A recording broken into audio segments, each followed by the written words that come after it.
계절이다라는 생각이 됩니다. 1년을 2개월, 12개월 중에 한 3, 4개월, 아니 2, 3개월 정도는 집에 히팅과 쿨링 멈추게 됩니다. 따라서 이것은 좋은 계절, 우리가 평안하게 기분 좋은 마음으로 지낼 수 있는 환경이다라는 것입니다.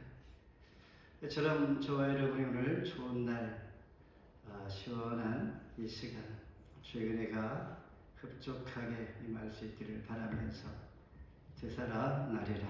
우리 마음도 우리 생각도 환경도 침체된 것이 있다면 다시 되살아나며 힘을 얻는 계절 되기를 바랍니다. 이처럼 모두에게 있어서 소망이 있다면 이 소망은 매우 흥미로운 에너지가 될 것입니다. 어떤 분이 Be Wise라는 제목으로 두 그림을 비교하여 그 그림 설명을 한 내용을 본 적이 있습니다. 이는 다름 아닌 1,500불이 있는데 이것으로 셀폰을 살 수가 있습니다. 그리고 소 한 마리를 살 수가 있습니다. 그런데 문제는 2년 후가 되면 셀폰은 옛날 모델이 되어서 그 가치가 현저하게 낮아질 것이며, 반면에 한 마리의 소는 또 다른 2마리의 소, 즉 송아지를 낳게 됩니다. 여러분은 무엇을 선택할 것인가? 현명한 사람이 되라, 이런 메시지인데 모두는 희망을 가지고 살아갑니다. 그런데 어디에 우선순위를 가지고 살아가는가? 각자의 형편이 다르지요. 각자의 계획과 뜻이 다를 수도 있습니다. 저는 셀폰을 선택하게 됩니다. 왜일까요? 이처럼 변화가 빠른 이 시대에, 그리고 각자가 변화에 맞추어서 급변하는 세상에 잘 적응하고 변화를 주도하든지 따라가든지 시대를 같이 읽으며 같이 가기를 원하기 때문입니다. 이처럼 파멸이 예고된 이스라엘 땅에 작은 물이 성전 문 지방에서 솟아 황폐한 이스라엘 땅을 소생시키게 되는 내용, 되살아나리라, 이 말씀 가운데 기대하면서 함께 은혜의 시간 되기를 바랍니다. 먼저 모든 생물이 산다라고 9절 말씀합니다. 우리가 읽은 것처럼 강물이 이르는 곳마다 번성하는 모든 생물이 살고 고기가 심이 많을 뿐만 아니라 물이 흘러 들어감으로 바닷물이 되살아나겠고, 이 강이 이르는 곳 모든 곳에 모든 것이 살 것이며, 우리가 잘 아는 에레미야 선지자는 눈물의 선지자입니다.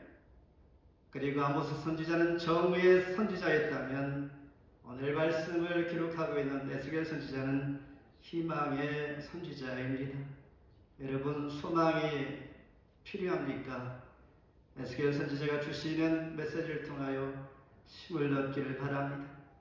BC 597년에 바벨론의 침략으로 인하여 예루살렘은 약 10,000명 정도의 청년들이 포로로 잡혀갑니다. 그 중에 25살 정도 되는 청년이 있었는데 그가 바로 에스겔입니다. 그가 바벨론 땅에 가서 약 5년이 지난 후에 약 30세가 되었을 때 하나님의 부름을 받습니다. 선지자로 부름을 받는 것입니다. 어느 날 주의 사자가 그에게 나와 성전으로 인도해 갑니다.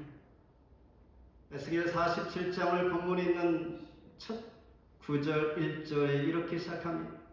그가 나를 데리고 성전 문에 이르리니 성전의 앞면이 동쪽을 향하였는데 문 지방 밑에서 물이 나와 동쪽으로 흐르다가 성전 오른쪽 제단 남쪽으로 흘러내리더라.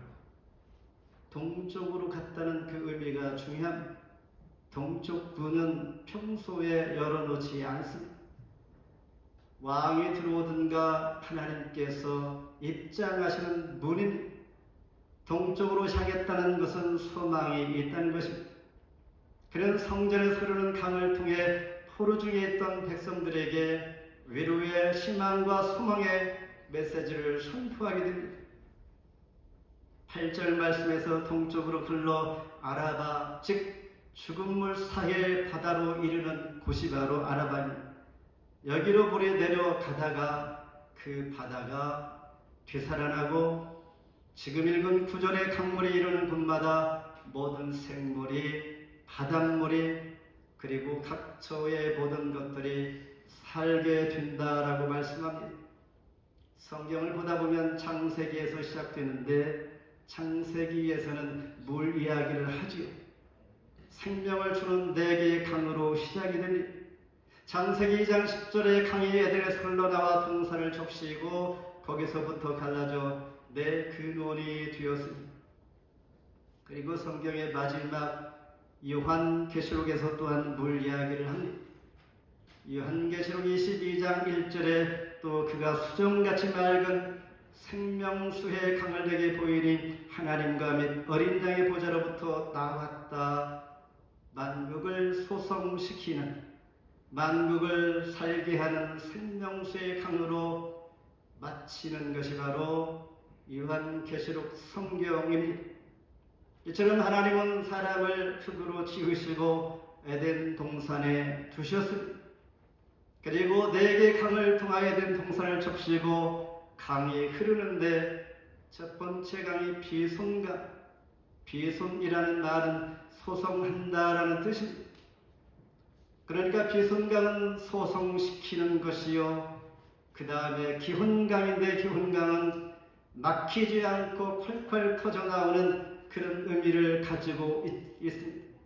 그리고 세 번째 강은 십대갈, 심차게 넘칩니다. 그리고 마지막 4번째 강은 유브라데 강인데 결실하게 됩니다. 풍성함으로 결실을 이루기까지 에덴을 충분히 적시는 4개의 강이 있다는 것입니다. 이것은 무엇을 의미할까요? 아담을 에덴 동산으로 이끌어 주시고 하나님께서 강물 같은 성령을 받아 모든 영광을 풍성히 누리며 살아가는 성도의 복된 삶을 저와 여러분에게 보여주고 있는 것입니다. 이처럼 성전에서 시작한 물은 흐를수록 점점 양이 풍성해집니다. 우리가 잘 아는 질량의 보존 법칙이 아닙니다. 흐를수록 많아지는 것입니다. 그리고 큰 강을 이룰 뿐만 아니라 이 강은 성경에서 예수님 자신이 바로 내가 생수의 근원이다 말씀합니다. 요한복음 7장 37, 38절에 명절 끝날 곧 큰 날에 예수께서 와서 외쳐이르시되 누구든지 목마르거든 내게로 와서 마시라. 나를 믿는 자는 성경의 이름과 같이 그 배에서 생수의 강이 흘러나오리라 하시니. 그런데 더 놀라운 것은 생수의 근원 되시는 예수 그리스도를 통하여 흘러나온 생수의 강은 예수님뿐만 아니라 믿는 모두에게도 이와 같은 역사가 된다라는 것입니다. 잘 아는 사도행전 1장 8절에 오직 성령이 너희에게 임하시면 너희가 권능을 받고 예루살렘과 온 유대와 사마리아와 땅 끝까지 이르러 내 증인이 되리라. 이 역사는 사도행전 8장에 보면 빌립이 소개됩니다. 한 사람이 사마리아 성에 가서 복음을 전할 때 귀신이 떠나고 병고침 받는 자들이 많아지고 수많은 사람들의 믿음으로 사마리아 교회가 세워지게 됩니다. 성령 충만한 사도 바울, 그의 발길이 닿는 곳마다 고린도 교회, 빌립보 교회, 데살로니가 교회 등등 가는 곳곳마다 교회가 세워집니다. 우리가 잘 아는 다윗도 그랬습니다. 주의 능력을 의지하여 구하던 다윗, 사무엘하 5장 10절에 만군의 하나님 여호와께서 함께 계시니 다윗이 점점 강성하여 가니라. 생텍쥐페리에 쓴 대표적인 자기 어린 왕자인데 여기서 불시착한 조종사가 외롭게 앉아있는 어린 왕자를 만나서 순수한 삶 그리고 진정한 우리의 가치가 무엇입니까? 라고 얘기를 하느니 이때에 어린 왕자가 한 말 사막이 아름답습니다. 그 이유는 어딘가에 우물이 숨겨져 있기 때문입니다. 이 말은 우리가 보이는 것 속에 숨겨진 보이지 않는 것을 우리 마음으로 품고 바라보라 이런 의미입니다. 그렇습니다. 에스겔이 본 물의 근원은 성전이요 생수요 성령인데 곧 예수 그리스도를 상징합니다. 이처럼 생수의 강이신 예수님과 함께 하심으로 나 자신과 가난 심령들에게 살아나게 하는 은혜가 저와 여러분에게도 있다라는 것입니다. 요한복음 4장 14절에 내가 주는 물을 먹는 자는 영생하도록 솟아나는 샘물이 되리라. 두 번째 그 짐벌과 갯벌입니다. 11절 같이 한번 읽습니다. 11절 시작. 그 짐벌과 갯벌을 되살아 못하고 소금 땅이 될 것이며. 저는 소나무 밑에 다른 풀이 자라지 못하는 깨끗한 모습들을 많이 보았고 여러분도 잘 알 것입니다. 그 비밀은 무엇일까? 소나무가 내뿜는 특별한 화학 성분이 있다고 합니다. 대표적인 것은 A-파이네와 3-케오네 같은 물질 이런 것들이 있기에 다른 식물들이 씨앗을 발화하지 못하고 죽게 된다는 것입니다. 왜냐하면 소나무는 다른 식물에 비해서 성장 속도가 매우 느립니다. 다른 식물들이 자라고 자기 자신은 자라지 못하면 결국 힘들게 되기 때문에 햇빛과 양분을 회복하기 위해서 생존 전략으로 이렇게 사용한다는 것입니다. 이 놀라운 현상을 바로 우리는 타감작용이라고 하니 소나무 및 다른 식물처럼 짐벌과 갯벌이 그렇습니다.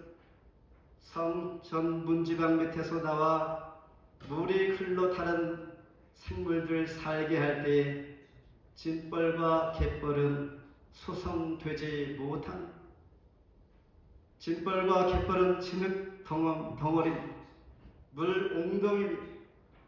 민물과 썰물에서 육지로부터 흙탕물을 몰고 와서 쌓여진 흙이 바로 짐벌과 갯벌이 되는 것입니다.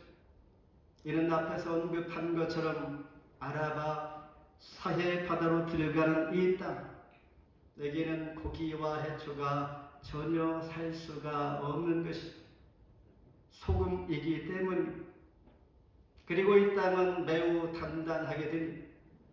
비가 내리지 않으면 단단하여 물이 흡수가 되지 않고 그대로 남아있을 뿐만 아니라 시간이 지나도 염분이 빠져나가지 않습니다.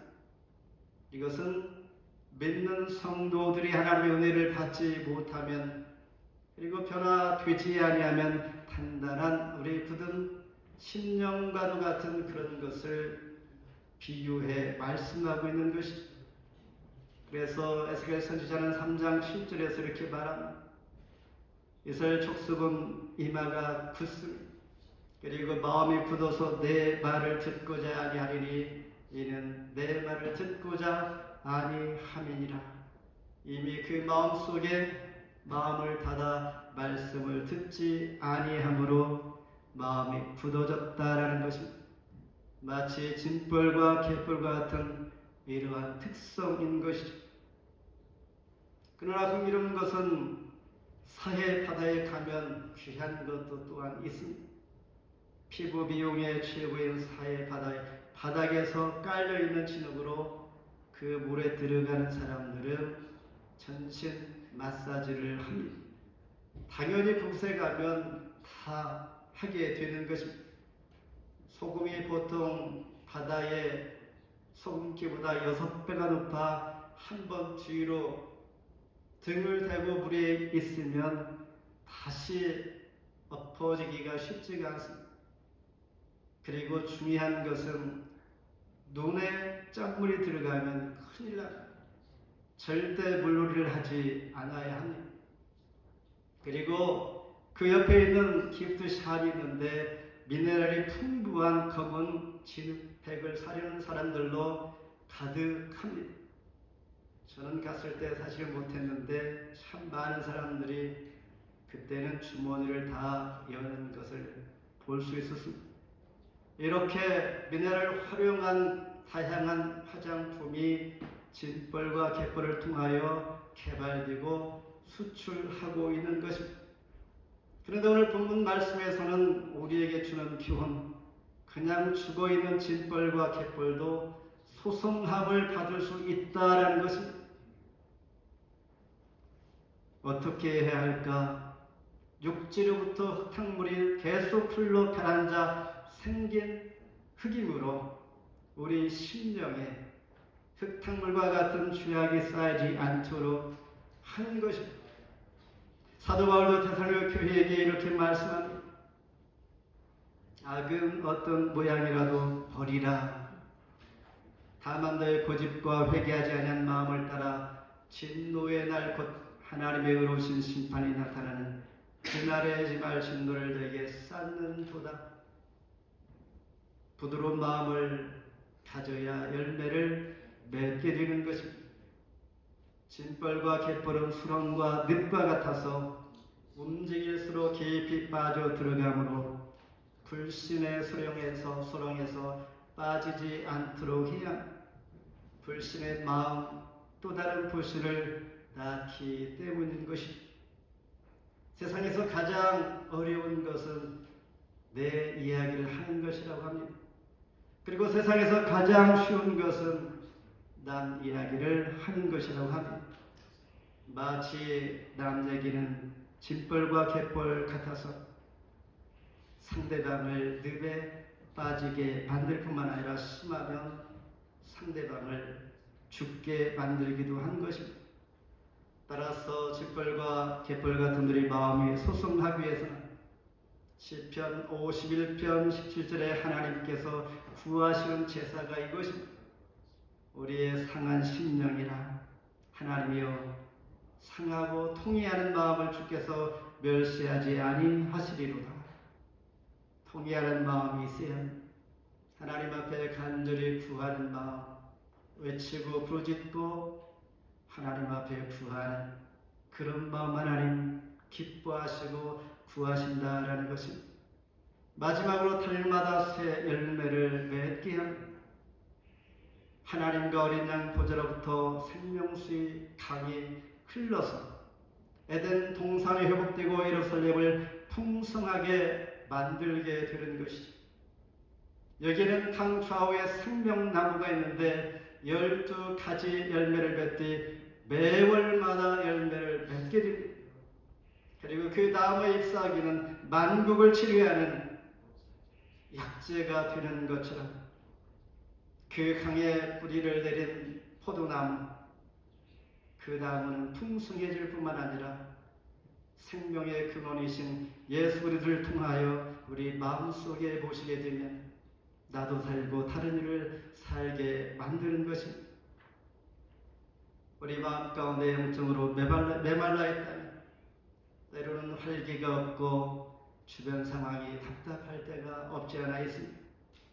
그렇다면 무엇인가 내 자신 안에 문제가 있지 않은지 다시 한번 돌아보면서 하나님께 구하며 부드러운 마음 그리고 단단한 마음이 변화되어서 하나님 은혜로 충만해질 뿐만 아니라 내 자신이 살고 이웃을 살릴 수 있는 그런 마음을 구할 때 하나님께서 후해 주실 줄 믿습니다. 성령의 음성에 의면하지 않아야 합니다. 우리가 상황을 통하여 하는 말씀을 붙들 수 있는 기회를 놓치지 않아야 합니다. 때로는 죄 때문에 불순종 때문에 헤어나오지 못할 때가 많이 있기 때문입니다. 그럼에도 불구하고 하나님을 의지하며 성령의 힘과 능력으로 살아낼 수 있는 믿음을 하나님 앞에 구하는 것입니다. 주님은 강하기 때문입니다. 그리고 우리 약함을 도우시기 때문입니다. 나의 삶의 현장에서 날마다 새 열매를 낼 수 있는 것은 우리가 빛과 소금의 역할로 세상 가운데 보여줘야 할 그런 의무도 있는 것입니다. 다른 이로서는 구원을 받을 수 없나니 천하 사람 중에 구원을 받을 만한 다른 이름을 저와 여러분에게 준 적이 없다라고 하신 것, 예수 그리스도 안에서 이런 은혜가 있을 줄 믿는 것이죠. 말씀을 맺습니다. 생명수 강이 아무리 넘쳐 흐를지라도 목마르지 않는 사람들은 마시지 않습니다. 하나님의 은혜의 말씀을 전하고 선포가 될지라도 우리 마음이 굳어 있으면 들어오지 아니하고 울리는 꽹과리와 같은 소리에 불과한 것입니다. 주님께서는 말씀하셨습니다. 이사야 44장 3절에 목마른 자에게 물을 주며 마른 땅에 시내가 흐르게 할 뿐만 아니라 나의 영을 내 자손에게 나의 법을 너의 후손에게 내가 부어줄 것이다. 따라서 은혜를 사모하며 의에 목마른 자들에게 또한 물을 생각하며 갈망하게 될 때에 하나님은 그런 자에게 생명의 물을 주시는 것입니다. 마른 땅에 신하게 흐르게 하시며 갈급한 심령이 소송되고 영적인 의의 열매가 맺을 수 있도록 믿음으로 하는 모든 일에 복을 주시는 하나님의 은혜가 포로된 이스라엘 백성들에게 소송케 하는 소망이 되시는 주님, 그리고 생수의 근원 되시는 주님께서 여기에 뿌리를 내린 모든 성도들에게 저와 여러분의 마음의 갯벌과 짐벌일지라도 부드러운 마음으로 변화시켜 주시고 다시 살게 하실 뿐만 아니라 매 달마다 열매를 맺으며 풍성함으로 기뻐하는 한 주간 되기를 주의 이름으로 축복합니다. 계시록 21장 6절 또 내게 말씀하시되 이루어도다. 나는 알파와 오메가의 처음과 마지막이라. 내가 생명수 샘물을 목마른 자에게 값없이 주리라.